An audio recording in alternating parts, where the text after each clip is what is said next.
Dans l'actualité ce soir, la force conjointe du G5 Sahel bientôt en action. C'est ce qu'on apprend au sortir d'une réunion des ministres de la Défense des 5 pays membres à Ouagadougou.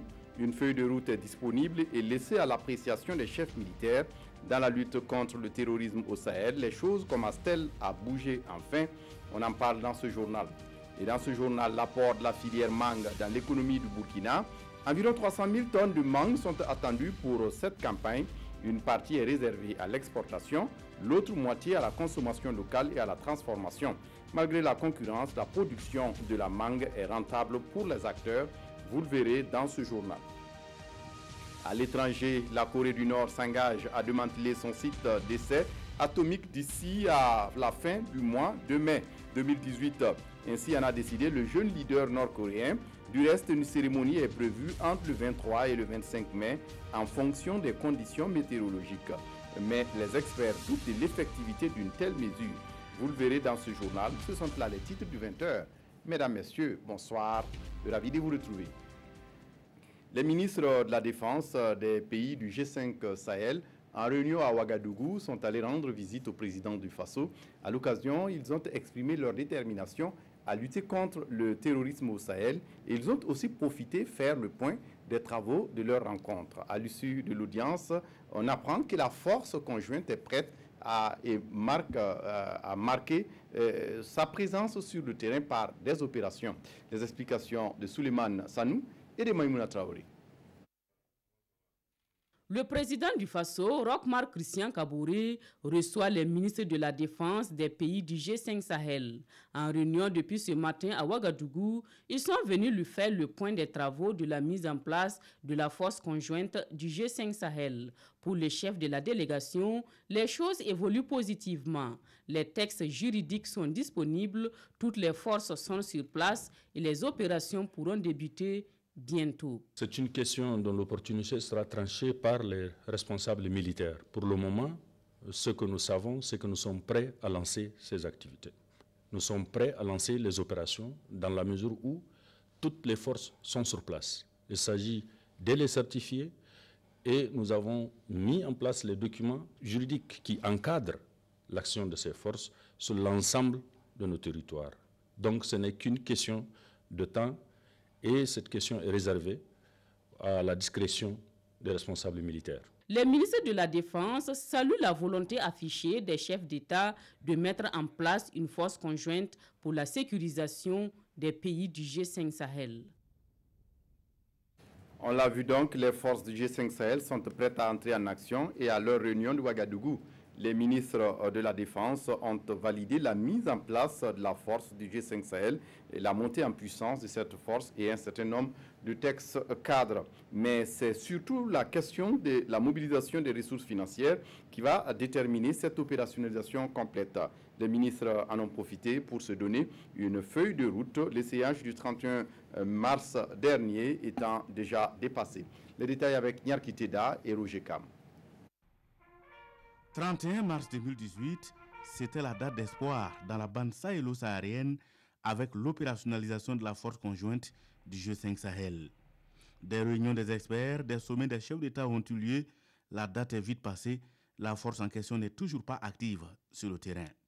À Ouagadougou, ce 13 mai, les ministres en charge de la défense de l'espace se veulent rassurants. Les difficultés dans la génération des finances et des forces qui entamaient le début de l'opération ont été levées. Une des composantes de la force du G5 Sahel, qui est le fuseau centre, est déjà certifiée par les experts comme étant apte à être envoyée au combat. Les deux autres composantes de la force sont disponibles. À quand alors les premières patrouilles sur le terrain? Nous avons laissé cette décision qui est purement militaire aux chefs militaires. Plus de temps à perdre. Il faut créer les conditions de l'opérationnalisation de la force conjointe du G5 Sahel. Les généraux et les chefs d'état-major des armées ont déjà balisé le terrain les 11 et 12 mai et les ministres en charge de la défense entérinent ici les principales recommandations. L'adoption de la contribution des États au fonctionnement de la force conjointe du G5 Sahel. Le budget du Collège de défense du G5 Sahel pour l'année académique 2018-2019. À ce titre, ils se sont engagés à s'acquitter des dites contributions dans les délais requis afin d'éviter le retard de planification. Les ministres prennent acte de la mise en place des troupes, le FISO-Centre ayant déjà été certifié.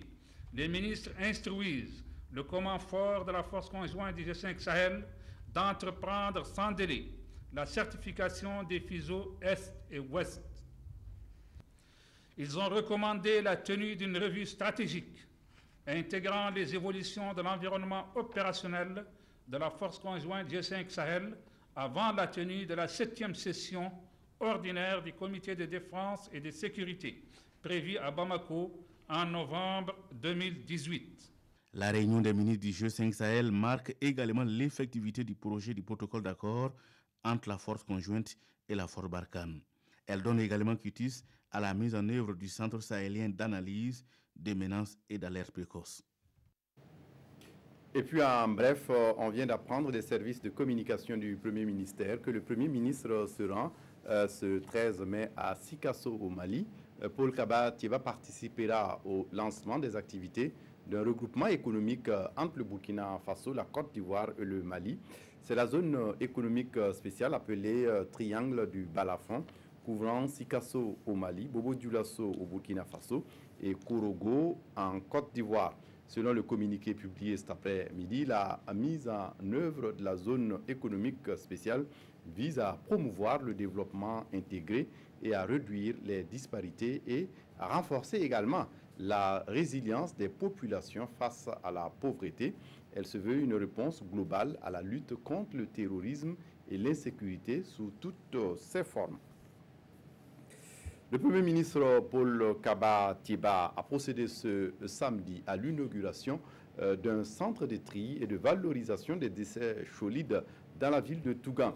L'infrastructure va aider au recyclage des déchets solides et créera des emplois. Le film de la cérémonie avec Yacouba Goro. Ce centre bâti sur une superficie d'environ 1 hectare a coûté la somme de plus de 59 millions de francs CFA. Inauguré ici, il va permettre désormais de collecter et de traiter les déchets solides à Tougan. C'est une volonté de préserver l'environnement qui entre en droite ligne de la politique nationale de développement économique et social, selon le Premier ministre Paul Kaba Tieba. La question de l'environnement est au cœur du plan national de développement économique et social. Parce que le gouvernement est convaincu qu'aujourd'hui, il faut arriver à créer un nouveau concept économique autour donc, des questions de l'environnement. Il faut replacer la question du développement, la question de l'environnement au centre du développement. Et aujourd'hui, l'infrastructure que nous inaugurons ce matin est une très belle illustration de cette politique. C'est le recyclage donc, des déchets solides qui permet donc de développer de nouvelles activités, de créer des emplois. Et c'est ça qui est innovateur et c'est ça que nous devons encourager. On peut multiplier ce type d'initiatives dans toutes les communes du Burkina Faso. Et c'est de cette façon que tous les déchets solides, les sacs plastiques, etc., qui traînent dans nos villes, peuvent être recyclés et transformés en biens économiques et générer de la richesse et de la valeur ajoutée. Au-delà de cette vision de sauvegarde de l'environnement, d'hygiène et d'assainissement, ce centre va employer plus d'une centaine de femmes et de personnes vulnérables. C'est une volonté de mettre l'environnement au service de la lutte contre la pauvreté. Aussi, 4 tricycles et bien d'autres matériels utilisés dans la collecte et le transport des déchets solides ont été offerts à la mairie de Tougan au profit du centre. C'est fini pour les 19e journées des sciences de la santé de Bobo Dioulasso. Ces journées des sciences de la santé est une initiative de l'Association pour les sciences de la santé du Burkina et destinée à la promotion de la santé dans notre pays. Amadou Lougué. Elle aura tenu toutes ses promesses. La 19e édition des Journées des sciences de la santé referme ses portes à Bobo Dioulasso sur fond des recommandations allant bien sûr dans le sens de la promotion de la santé. C'est bien entendu la santé humaine, la santé animale et bien entendu dans un environnement sain. Donc tous ces trois composantes-là ont été discutées durant ces 3 journées. Et ce que nous retenons et ce que nous attendons donc de l'aboutissement de ces journées, c'est qu'au niveau de notre pays, One Health devienne une réalité. Qu'au moins ces 3 composantes-là puissent travailler ensemble, aussi bien au niveau central et surtout au niveau périphérique. Qu'il y ait une conjugaison donc des efforts pour que l'homme vive de façon saine, pour pouvoir travailler et faire un développement harmonieux et durable pour notre pays. C'est sur cette note d'espoir que les différents acteurs de la santé ont mis fin à leurs travaux. Et tous les regards sont désormais tournés vers la 20e édition des Journées des sciences de la santé. Dans l'actualité ce soir, les acteurs de la filière mangue du Burkina ont procédé la semaine dernière au lancement de la campagne mangue du 2018. Une occasion pour ouvrir une fenêtre sur la filière. Environ 300 000 tonnes de mangue sont attendues pour cette campagne. Une partie de la production est réservée à l'exportation et l'autre moitié à la consommation locale et à la transformation. Malgré la concurrence et la production de la mangue est rentable dans le pays, nous dit ici Karim Sissé. Le Burkina produit par campagne 300 000 tonnes de mangue fraîche. Une partie de cette production est écoulée sur le marché local et l'autre est destinée à l'exportation.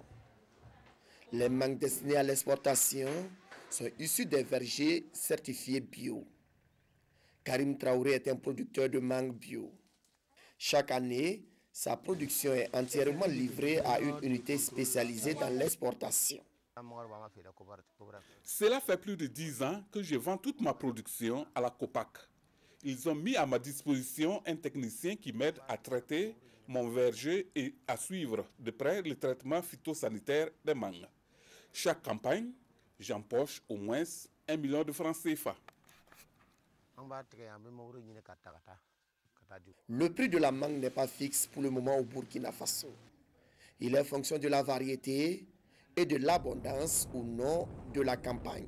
Pour ce qui concerne la coopérative, nous le payons toujours à un prix un peu plus élevé que le prix du marché.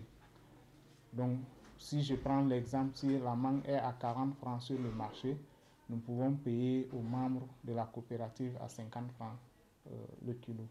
Bois-champ, le cajot de mangue, c'est-à-dire la caisse, le cajot, c'est environ 18 kilos. Donc les 18 kilos sont vendus entre 1500 et 2000 francs en fonction de la campagne et en fonction évidemment des acheteurs. Les mangues, une fois arrivées dans les unités d'exportation, sont soumises à un certain nombre de contrôles avant d'être exportées. Chaque exportateur a son cahier de charge qui est relatif à son client en Europe. Voilà, donc nous soumettons nos cahiers de charge à nos fournisseurs. On leur donne des copies, on fait des formations à base de ça au début de la campagne. C'est à base de ça aussi. Cahier de charge, si je veux donner un peu de détails, il y a la coloration, il y a le calibre, le calibrage des mangues, tout est cité. Donc c'est aux fournisseurs maintenant d'aller récolter ce que peut passer à notre niveau selon notre cahier de charge. Le maillon exportation de la filière mangue est inquiet cette année. Malgré la production de mangue qui se présente bien et le respect des normes de qualité, la commande n'est pas au rendez-vous. Les productions de certains pays d'Amérique du Sud se retrouvent toujours sur le marché européen. Du point de vue design du produit, le Pérou nous dépasse, donc ça fait que le fait qu'eux ils ont eu une saison très longue, ça fait que ça joue sur nos exportations, donc ça va beaucoup impacter sur nos quantités cette année. Au niveau du terminal fruitier de l'année dernière, pour toute la campagne, on avait exporté 82 conteneurs. 82 conteneurs, 40 pieds. C'est-à-dire des conteneurs qui font environ 22 tonnes. Alors, cette année, de la manière dont la campagne est en train de se dérouler, nous serons autour de 70. Donc il y a une baisse d'environ, il y aura une baisse, en tout cas nous prévoyons une baisse d'environ 10 conteneurs. Si la situation demeure ainsi, les pertes pour les acteurs de la filière mangue seront énormes. Et c'est l'économie du Burkina qui va prendre un coup. A noter que la filière mangue rapporte plus de 15 milliards de francs CFA par campagne au pays des hommes intègres. La pisciculture, un autre secteur rentable et pourvoyeur d'emplois au Burkina quand on sait que les poissons produits dans le pays sont tous consommés à l'intérieur. Les étudiants de l'université Aube Nouvelle ont perçu les opportunités dans le secteur. Ils viennent de lancer une foire piscicole, la Ouaga. Qu'est-ce qui est exposé à cette foire? On en parle avec Olopoda. La foire de la pisciculture, première édition, cela se passe à Ouagadougou. Le projet est porté par le club des étudiants entrepreneurs de l'université Aube Nouvelle qui veut à travers cette foire montrer à la jeunesse que la filière poisson est un secteur porteur qui a de l'avenir au Burkina Faso. L'objectif de l'association, c'est comme on l'a dit, c'est promouvoir la pisciculture au Burkina, amener nos pisciculteurs à être compétitifs et permettre à tout Burkinabé de consommer le poisson burkinabé. Promouvoir la pisciculture pour contribuer à la sécurité alimentaire et réduire le niveau de chômage des jeunes au Burkina Faso, c'est l'ambition de ces jeunes entrepreneurs. Et ce nouveau cadre d'échange d'informations sur les opportunités du secteur piscicole bénéficie de l'accompagnement des autorités en charge des ressources animales et halieutiques. Au niveau de la Direction générale des ressources halieutiques, il y a un accompagnement donc pour l'installation, pour la création de fermes privées, et cet accompagnement est technique. Il y a un accompagnement pour voir est-ce que son site même s'y prête pour la pisciculture. Dans les jours à venir, les promoteurs de cette foire de la pisciculture envisagent organiser des séances de pêche au profit des jeunes afin de susciter en eux le goût de cette activité et surtout leur permettre de découvrir les variétés de poissons élevés au Burkina Faso. Et puis la Maison de l'Enfance de Orodara est un centre de formation en métier qui a produit des milliers de jeunes dans des métiers comme la menuiserie, la mécanique auto et métallique. Et aujourd'hui, les sortants du centre participent activement à l'économie de la région des Hauts-Bassins. Moumouni Baro est allé à la rencontre de certains. On suit son dossier. Raphaël Kabouré est menuisier de son état. Il exerce ce métier à Orodara depuis plus d'une dizaine d'années, après son passage à la MEADO, Maison de l'Enfance, André Dupont de Orodara. Aujourd'hui, l'homme est un véritable entrepreneur qui participe ainsi au développement économique du pays. Après notre formation, la MEADO nous a fait passer 6 mois de stage. Après, il nous a donné des kits d'installation. Donc avec ces kits d'installation, vraiment, on arrive vraiment à nous débrouiller aujourd'hui. Déjà, on arrive à former nos enfants, nos petits frères. Je pense que ça, c'est déjà une contribution. Un autre fruit de la MEADO, Augustin Traoré. Lui aussi est installé à son propre compte grâce au kit qu'il a reçu du centre dès la fin de sa formation sociale et professionnelle. Ça m'a apporté beaucoup de choses, puisque là-bas on fait la théorie plus la pratique. Bon, la théorie m'a appris à faire beaucoup de choses, plus la pratique là. Aujourd'hui, en tout cas, je me débrouille très bien. La participation économique des jeunes issus de la MEADO est énorme. Ils sont presque dans toutes les activités socio-professionnelles implantées dans la commune de Orodara et aussi bien dans les autres communes du Burkina Faso. Voilà, si vous prenez rien que le cas de la ville de Orodara, je peux dire que près de 75% des jeunes qui sont installés ont été formés à la maison de l'enfance André Dupont de Orodara. Et ceci, ça a permis à ces jeunes de se stabiliser, d'apporter quelque chose au tissu économique à travers les activités professionnelles qu'ils mènent. Aujourd'hui, la MEADO compte près de 500 pensionnaires. Ils sont répartis dans des domaines tels que les activités agro-silvopastorales, la mécanique, la menuiserie métallique et bois. Selon moi, la mécanique, c'est un métier très important à l'homme. Ça apporte de l'avenir à l'homme.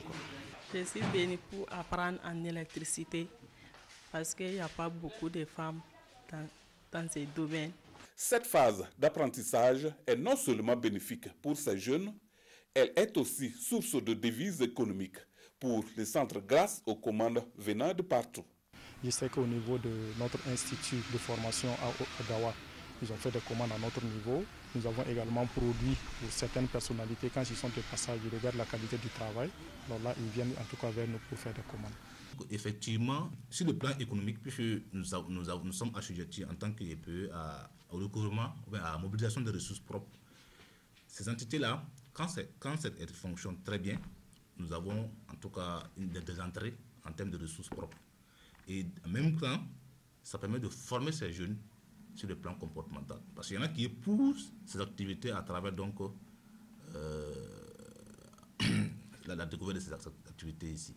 La Maison de l'Enfance André Dupont a pour mission principale la lutte contre la délinquance juvénile. À travers ce combat, elle permet à bon nombre de ces mineurs de préparer leur avenir sur le plan économique et comportemental afin d'être utiles à la société. Autre actualité dans ce journal, plaidoyer pour l'abandon du mariage des enfants à Pibaoré dans le San Matenga. La pratique sévit dans la localité et constitue un frein à l'épanouissement des jeunes filles.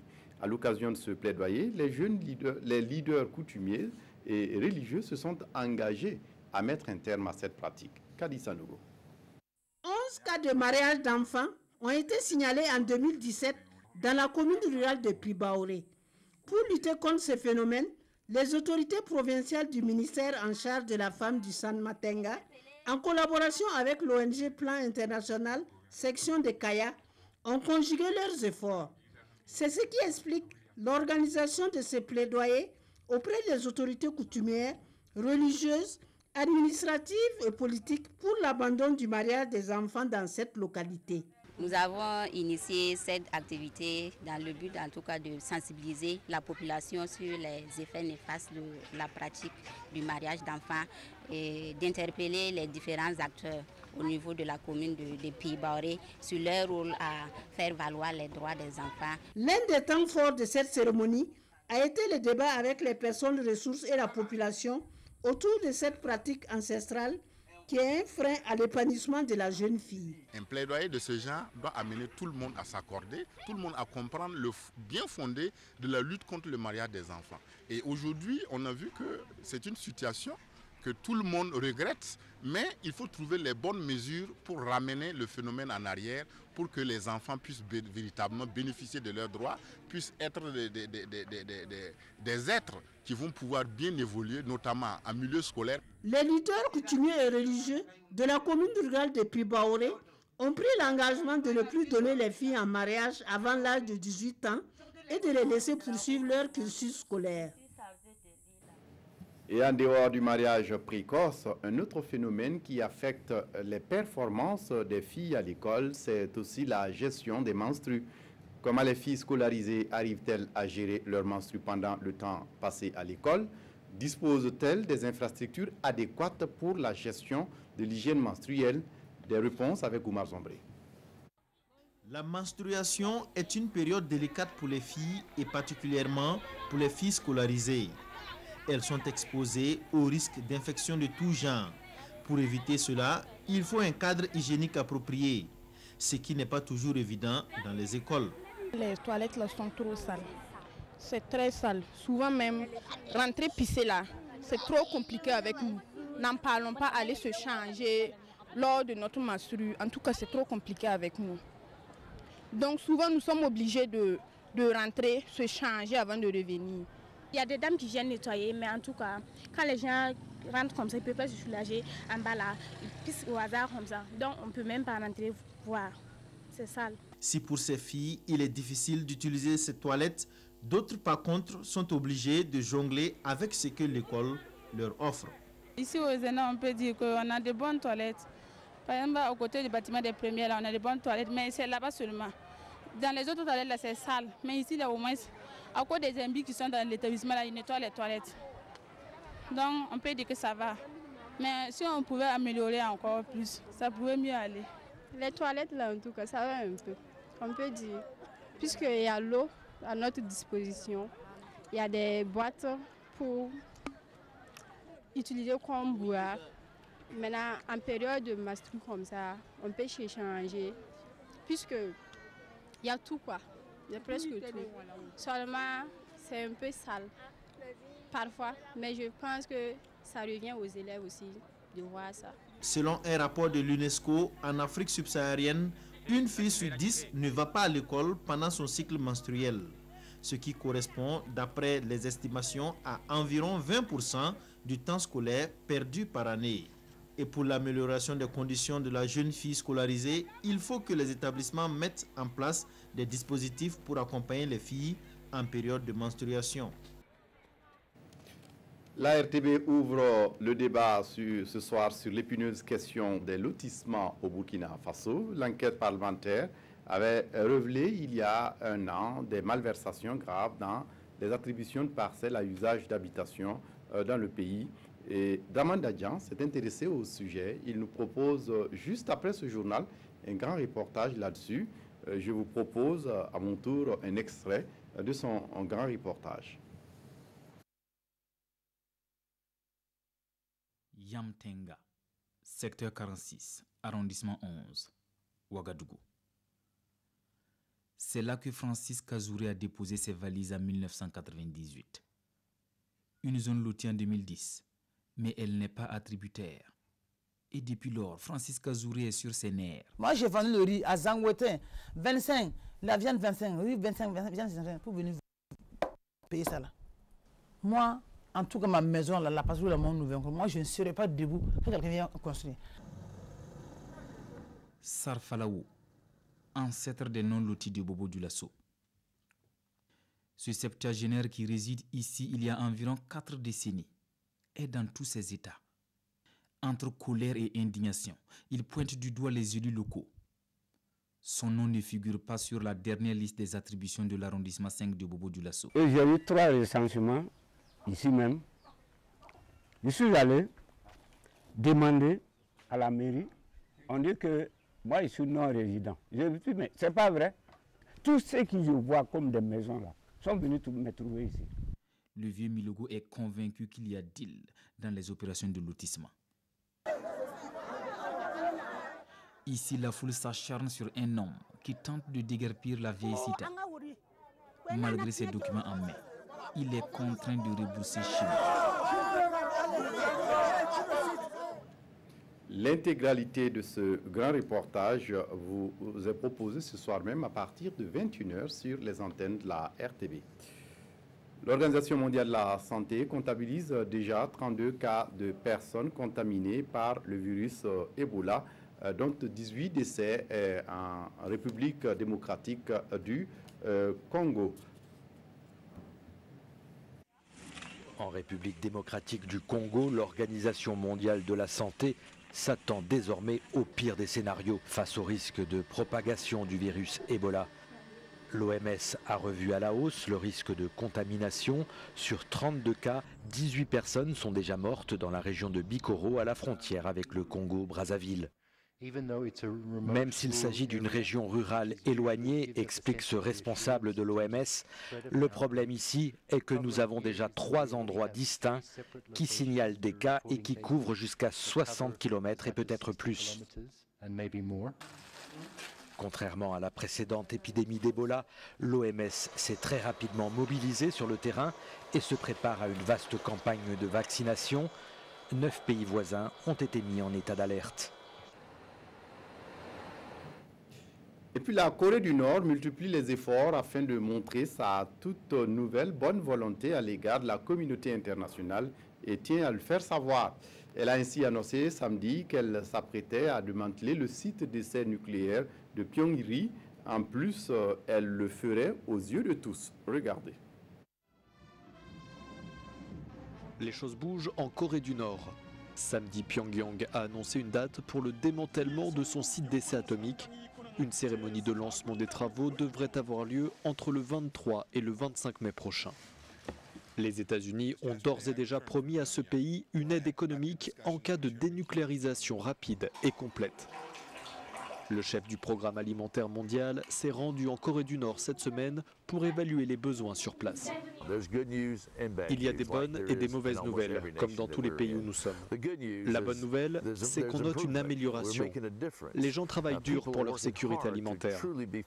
La mauvaise nouvelle, c'est que seulement 15% des terres du pays sont arables. Et ils doivent faire face à des inondations, des sécheresses et à la malnutrition. On travaille donc avec eux pour résoudre ces problèmes de sécurité alimentaire.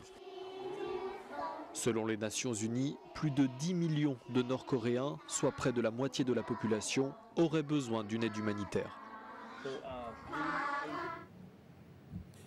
Et puis aujourd'hui c'est dimanche sport avec vous Jérôme Tiendrebego. Jérôme, bonsoir. Bonsoir Fousseni Kindo. On va d'abord commencer avec le cyclisme, le Burkina qui a dominé le Tour du Bénin. Bien entendu, vous savez que après le Togo, après le Mali, et c'était donc au Bénin que les Burkinabés ont rayé en maître absolu sur le tour, le 15e tour du Bénin. Alors, l'arrivée finale c'était aujourd'hui, donc 6e étape remportée par le Burkina avec toujours des Burkinabés, les 6 Burkinabés dans le top 10. Ça veut dire que c'était une razzia totale. Vainqueur donc Salif Yerbanga, maillot jaune, il est suivi de Seydou Bamogo 2e, Salfo Bikenga 3e, Aruna Ilboudo 4e, Souleymane Kone 6e et Aziz Nikema 7e. Ça c'est le classement général. Vous voyez que les 6 Burkinabés ont occupé les 7 places. Un Nigeria s'est intercalé entre-temps, mais au classement des sprinters également, on retrouve des Burkinabés à la première place et à la deuxième place, Seydou Bamogo et Salfo Bikenga. Une razzia, naturellement, le Burkina sort donc premier donc, de cette compétition en équipe et en individuel. Alors bravo aux étalons cyclistes, on va dire ça comme ça, tout comme on dirait aussi bravo aux étalons juniors de Séraphin Dargani qui ont battu donc les Libyens, l'équipe nationale de Libye junior, 3 buts à 1. Voilà, donc c'était hier pour la phase, le match aller. Le retour c'est dans une semaine du côté de la Tunisie. Et on va parler aussi du championnat national de football division 1. Qui a bouclé sa 27e journée. Tout à l'heure même, avec 9 buts en 2 matchs qui viennent de s'achever, le RCK a battu l'USFA. Ils étaient tous 3e donc, avant le coup d'envoi avec 42 points chacun. Donc le RCK qui étrit l'USFA 3 buts à 0. Et du côté du stade municipal, c'était une pluie de buts également. L'AS Police qui a surpris l'USO 4 buts à 2. L'ASFB signe la meilleure opération de cette 27e journée avec une victoire sur Majestic, 3 buts à 0, et qui permet donc à l'ASFB de consolider sa première place au détriment de l'Étoile filante de Ouagadougou qui a dû batailler pour arracher le match nul 1 à 1 face à l'USCO de Banfora. Le RCB, votre équipe Fousseni Kindo, qui a battu donc Raimo FC 2 buts à 1 pour monter sur le podium dans la lutte au maintien. L'Asfa Nenga a arraché une précieuse victoire cet après-midi au stade du 4 août. C'était devant Salitas 2 buts à 1. Bobo Sport est sorti grand perdant de cette journée dans le choc de bas de tableau. Ils ont perdu 0-2 devant donc la Lanterne Rouge, Santos, et pour le reste, la Sonabel et la GEP ont fait match nul 0 à 0. Et Jérôme, on va terminer par Tougan qui était en effervescence sportive ce week-end et avec la finale de la Coupe de la Solidarité. On va dire que nos esclaves, les Samo, veulent faire comme nous. Ils ont essayé. Et vraiment, c'était avec beaucoup de la réussite du côté de Tougan, la Coupe de la Solidarité, initiée par le Premier ministre Paul Kaba Thieba. Les spectateurs, en tout cas, ont eu droit à un alléchant l'Anfiera Tougan qui s'est soldé par un score étriqué de 1 à 0 pour l'Anfiera. En tout cas, Lachina Sawadogo et Isaka Ouedraogo y étaient pour vous. Voici leurs commentaires sur les images donc, de Isaka Ouedraogo. Les filles et fils du Sourou récoltent les bienfaits de la fraternité. C'est toute la province qui s'est donné rendez-vous ce samedi après-midi au stade Sangoulé La Misana. Et c'est à l'initiative de l'un de leurs fils, en l'occurrence Paul Kaba Thieba. On a célébré à l'occasion les vertus d'un concept de développement. Et comme une hirondelle ne fait pas le printemps, tous étaient là autour de la jeunesse pour prêcher la cohésion. Tougan en vert est face à l'Anfiara pour la finale. C'est le remake du match d'ouverture joué le 16 décembre 2017. Domination stérile de Tougan qui se crée les meilleures occasions, mais ce sont les jaunes de l'Amfiara qui sont réalistes. Narcisse Zipoula se charge d'ouvrir le score. Un but qui va rester bien scotché et inscrire l'Amfiara au palmarès de la Coupe de la Fraternité. Au nom de la fraternité, toutes les 8 équipes ont été dotées en matériel sportif. 200 000 francs CFA pour le vaincu Tougan. Le vainqueur, l'Amfiara, empoche la somme de 300 000 francs CFA et le trophée. Je pense que vraiment c'était une grande fête de la fraternité, une grande fête du football, une grande fête vraiment de l'amitié. Entre tous les jeunes de la province, le meilleur a gagné, mais personne n'a démérité. Ce qui est important, c'est que tout le monde ait participé et j'encourage vivement toutes les équipes à revenir encore l'année prochaine pour qu'on puisse encore renouveler cette très belle expérience, de manière à ce que vraiment la fraternité, l'amitié, la cohésion règne dans cette province. Très heureuse de retrouver cette fraternité, de retrouver les fils du Sourou engagés à travers une cohésion, engagés à travers un esprit positif, à pouvoir animer la cité, à permettre également à cette jeunesse de s'exprimer à travers le sport. Les fruits ont été à la hauteur des semis au Sourou. Reste à Paul Kabatieba d'entretenir cette flamme allumée. Voilà, Foussini Kindo, ce n'était qu'un avant-goût de ce qu'on pourra voir demain. Actuellement, se jouent les championnats nationaux 2018 de Maracana qui vont s'achever bientôt, tard dans la nuit. Mais demain, dès 7h05, vous aurez l'actualité sportive avec Kalfa Ouattara dans RTB Matin et sur le coup de 21h avec Christelle Dabré-Paris dans le magazine des sports avec ses invités. Quant à nous, on prend rendez-vous pour dimanche prochain pour un autre dimanche de sport. Merci à vous, Jérôme Tiendrebeo, d'être passé nous donner toutes ces informations sportives. C'est tout pour ce journal. Excellente reprise à tous et à toutes.